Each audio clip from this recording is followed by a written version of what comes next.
प्यारे छात्रों, आज हम न्याय दर्शन के बारे में आपके सामने उनके 16 पदार्थों पर बात करेंगे। मैं संक्षेप में न्याय दर्शन के बारे में इसके पूर्व बताऊं।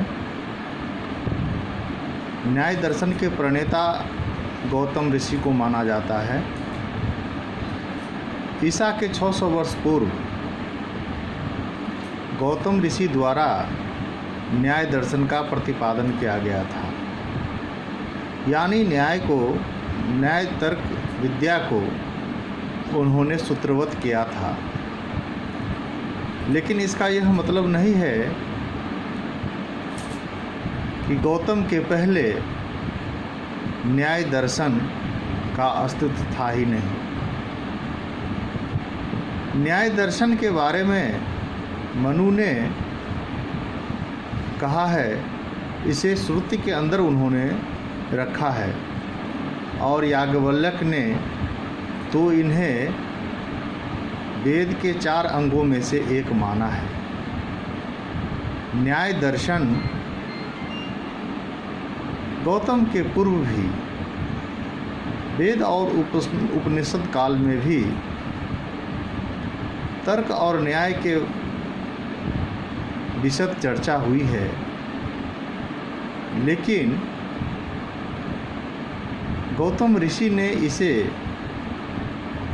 नियमित, विधिवत और कर्मिक रूप से इसकी दस्तावेजीकरण और अपना सिद्धांत इसमें रखा, जिसके फलस्वरूप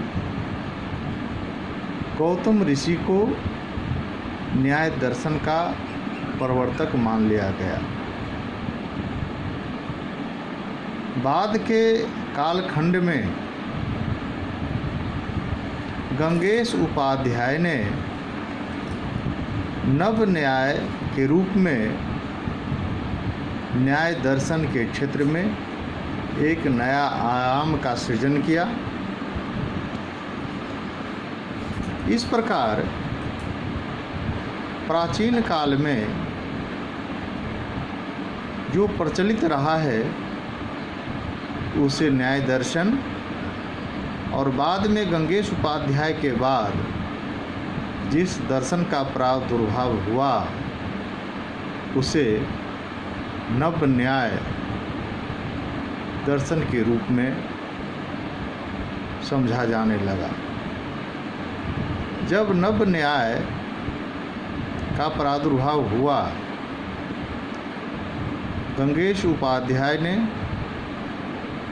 नव न्याय को प्रतिपादित किया,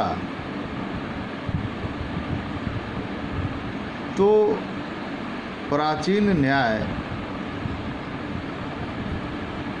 पूर्व की भांति लोकप्रिय न रहा। यद्यपि प्रारंभिक काल में न्याय दर्शन का अध्ययन का केंद्र मिथिला रहा है। बाद के दिनों में जब नव न्याय सामने आया, तब इसका अध्ययन का केंद्र नवद्वीप हो गया। न्याय दर्शन के प्रणेता गौतम ऋषि का स्थान मिथिला के दरभंगा जिला अवस्थित कमतौल नामक स्थान है, जो आज भी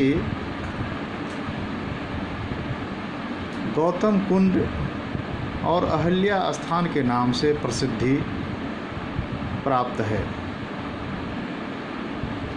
गौतम और अहिल्या का स्थान आज धार्मिक रूप से भी काफ़ी प्रसिद्ध हो चुका है। यही गौतम ऋषि का स्थान हुआ करता था। गौतम ऋषि अध्ययनशील व्यक्ति थे और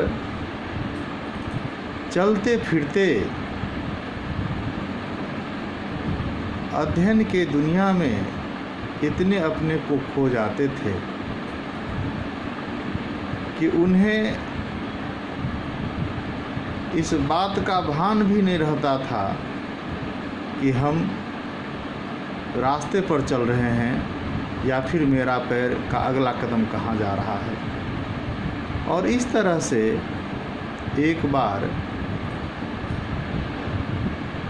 गौतम एक कुएं में गिर गए। कहा जाता है